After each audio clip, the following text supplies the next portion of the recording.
In this video, you will learn about the word can. This topic is a part of verbs.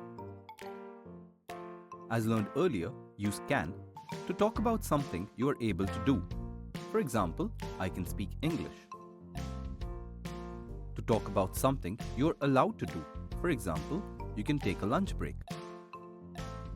And to ask for something in a friendly way. For example, can I use your pen? Can is the same for everyone you talk about. For example, you can speak English. He can speak English. And they can speak English. To form a positive sentence, begin with the pronoun, add can, followed by the action word or verb. Add extra information after the verb. For example, he can help you, or he can help you with the boxes. To create a negative sentence, add not after can. Cannot is the negative form of can.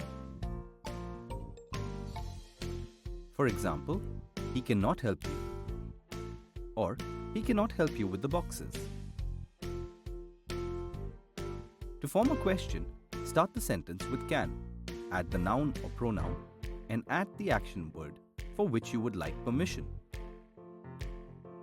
For example, can I help you? Or, can I help you with the boxes? Now you know how to use the words can to make sentences and questions.